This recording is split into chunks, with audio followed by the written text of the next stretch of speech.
എല്ലാ പ്രിയപ്പെട്ടവർക്കും ക്രിസ്തുയേശുവിൻ്റെ നിസ്തുല നാമത്തിൽ പ്രഭാതവന്ദനം അറിയിക്കട്ടെ.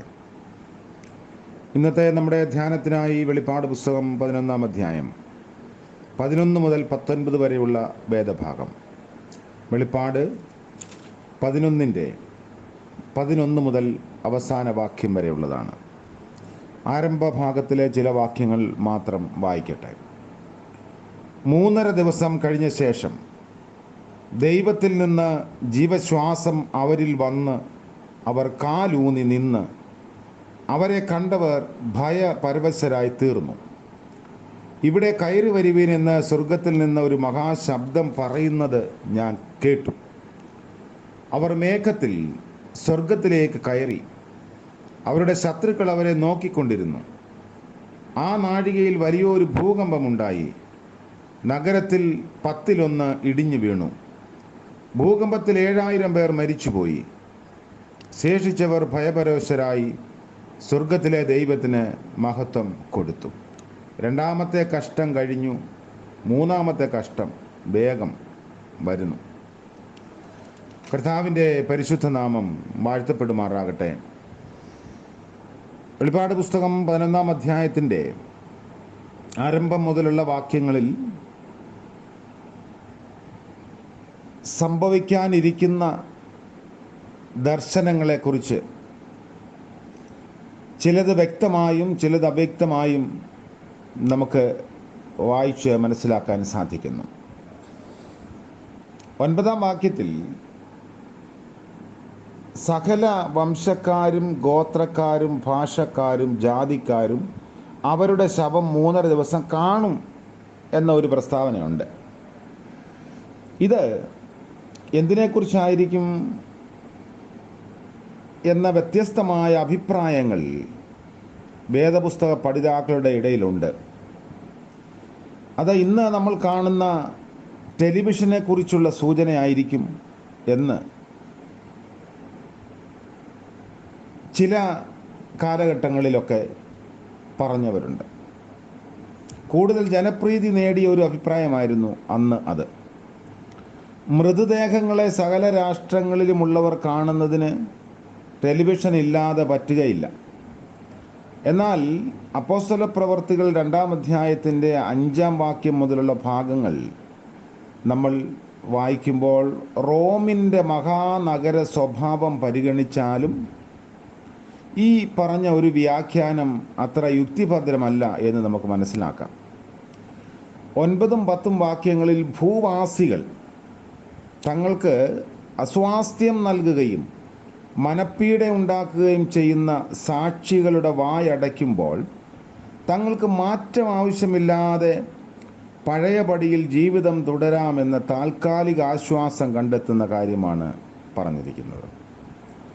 മഹാനഗരത്തിൽ സന്തുഷ്ടരായി നിസ്സംഗരും സംതൃപ്തരുമായി എനിക്ക് സുഖം തന്നെ എന്ന തരത്തിൽ കഴിയുന്ന ഒരു ഗ്രൂപ്പ്, അവർക്കൊരാഘാതമുണ്ടാക്കാനും ആത്യന്തികമായി ദൈവത്തിന് മഹത്വം കൊടുക്കാനും ഒരു ഭൂകമ്പം ആവശ്യമാണ്. ഭൂകമ്പം ആശ്ചര്യമായി ഒന്നും എടുക്കേണ്ടതില്ല. മഹാനഗരത്തിൻ്റെ വിഗ്രഹാരാധനാപരവും അദൈവികവുമായ രാഷ്ട്രീയ ക്രമത്തിൻ്റെ തകിടം മറിച്ചിലാണ് അതിലൂടെ മനസ്സിലാക്കാൻ സാധിക്കുന്നത്. എന്തുകൊണ്ടാണ് 7000 പേർ കൊല്ലപ്പെടുന്നത്? ഏലിയാവിൻ്റെ കാലത്ത് ബാലിന് മുട്ടുമടക്കാത്ത 7000 പേരെ അനുസ്മരിപ്പിക്കുകയും മൃഗത്തെ ആരാധിക്കില്ലെന്ന് വാശി പിടിക്കുന്ന അവശേഷിപ്പ് മാത്രമേ അനുദപിക്കാതിരിക്കൂ എന്ന് സൂചിപ്പിക്കുകയും ആണ് യോഹന്നാൻ്റെ ഉദ്ദേശമെന്ന് പറയുന്നവരുമുണ്ട്. എന്തായാലും വെളിപ്പാടിലെ ഭൂകമ്പവും അതുപോലെയുള്ള നിർമൂലനാശത്തെ അല്ല കാണിക്കുന്നത് എന്ന് ഈ വാക്യങ്ങൾ ഓർപ്പിക്കുന്നു. മറ്റുള്ളവർ ഭയന്ന് സ്വർഗസ്ഥനായ ദൈവത്തിന് മഹത്വം കൊടുത്തു. RSV ബൈബിളിലെ പരിഭ്രാന്തരായി എന്ന തർജ്ജിമ നമ്മൾ വായിക്കുമ്പോൾ അതത്ര ക്ലിയറായി മൂല പദവുമായി ചേർന്ന് നിൽക്കുന്നല്ല. എംബോ ബോയ് അങ്ങനെ ഒരു പദമാണ് ഗ്രീക്ക് ഭാഷയിൽ ഉപയോഗിക്കുന്നത്. മറ്റുള്ളവർ ഭയന്ന്. വിശുദ്ധ ലൂക്കോസ് എഴുതിയ സുവിശേഷം 24-ാം അധ്യായത്തിൻ്റെ 5-ാം വാക്യത്തിലും 37-ാം വാക്യത്തിലും ഉപയോഗിക്കുന്ന പദവും അപ്പോസ്തല പ്രവൃത്തി 10:4 ഉപയോഗിച്ചിരിക്കുന്നതും ഒരേ പദമാണ്. ദൈവത്തിന് മഹത്വം കൊടുക്കാൻ പ്രേരണ നൽകുന്ന ധാരണയിലെ ബഹുമാനം അല്ലെങ്കിൽ ഭയബഹുമാനമാണ് ഈ വാക്കുകൊണ്ട് ഉദ്ദേശിക്കുന്നത്. ഈ വാക്കുകളുടെ സംയോജിത പ്രയോഗം അനുതാപം എന്ന വാക്കിൻ്റെ പര്യായമാണ്. അപ്പോൾ ദൈവത്തിന് മഹത്വം കൊടുക്കുന്ന ആളുകൾ, പരിഭ്രാന്തരായവർ. തുടർന്ന് കാണുന്നു വെളിപ്പാട് പുസ്തകത്തിൻ്റെ ആകമാനമായ ശാക്തീകരണം മനസ്സിലാക്കാൻ നമ്മെ പ്രേരിപ്പിക്കുന്ന ചില സൂചനകൾ. അത് 11-ാം അധ്യായത്തിൻ്റെ മധ്യഭാഗത്തേക്ക് വരുന്നു. വെളിപ്പാട് പുസ്തകം ആത്യന്തികമായി നാശത്തിൻ്റെ സന്ദേശമല്ല, സദ്വാർത്തയുടെ സന്ദേശമാണ്.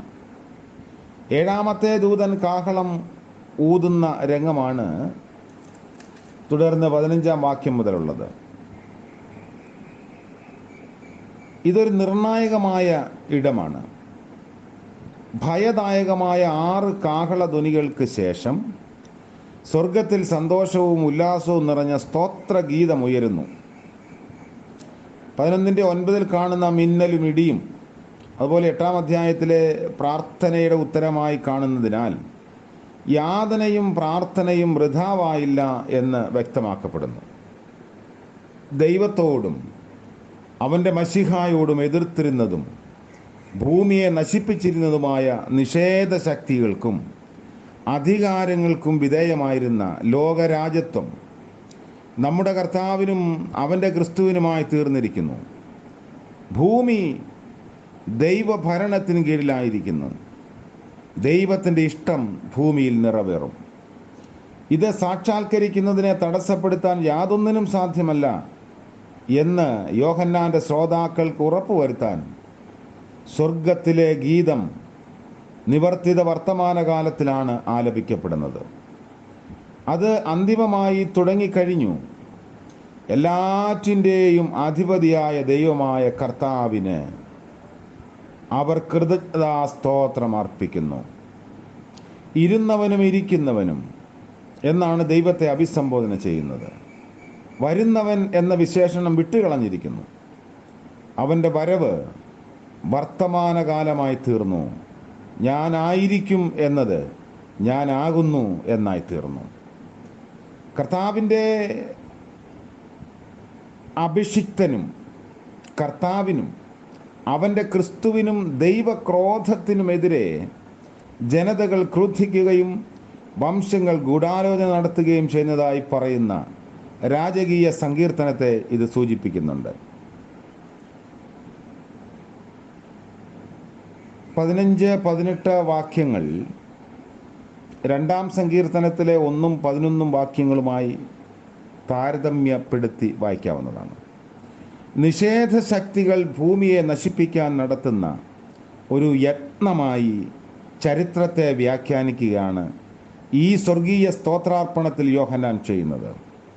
ക്രിസ്തുവും അവൻ്റെ പിൻഗാമികളും അവരുടെ പ്രായോഗിക സാക്ഷ്യത്തിൻ്റെ ഇരുമ്പുതണ്ടിലൂടെയും യാതനയിലൂടെയും അവൻ്റെ രാജ്യത്തിൻ്റെ അംഗീകരണം സാധ്യമാക്കി തീർക്കുകയും അങ്ങനെ വിനാശശക്തികളെ പരാജയപ്പെടുത്തുകയും ചെയ്യുന്ന മശിഹാ സാമ്രാജ്യത്തിൻ്റെ ഇടപെടൽ യോഹന്നാൻ പ്രഖ്യാപിക്കുകയാണ്. 3 കഷ്ടങ്ങളെക്കുറിച്ച് യോഹന്നാൻ നേരത്തെ പറഞ്ഞിരുന്നു. 7-ാമത്തെ കാഹളധ്വനിയോടെ 3-ാമത്തെ കഷ്ടം പ്രതീക്ഷിച്ചിരുന്നതാണ്. എന്നാൽ തുടർന്ന് വരുന്നത് അയ്യോ എന്ന് പറയാൻ ഇടവരുന്ന കാര്യമല്ല. പിന്നെ സ്തോത്രാർപ്പണമാണ്. ഇത് ദൈവിക ന്യായവിധിയെക്കുറിച്ചുള്ള വേദപുസ്തക ധാരണയുമായി തികച്ചും പൊരുത്തപ്പെടുന്നതാണ്. അവൻ ന്യായവിധിക്ക് വരുന്നത് വിമോചനം ലക്ഷ്യമാക്കിയാകുന്നു. 98-ാം സങ്കീർത്തനത്തിൽ യഹോവ രാജാവായി വരുന്നതിനെയാണ് കാഹളം പ്രഖ്യാപിക്കുന്നത്. ഭൂമിയെ ന്യായം വിധിക്കാൻ അവൻ വരുന്നു. സൃഷ്ടി മുഴുവനെയും സന്തോഷിച്ചാർക്കാൻ ക്ഷണിക്കുകയാണ്.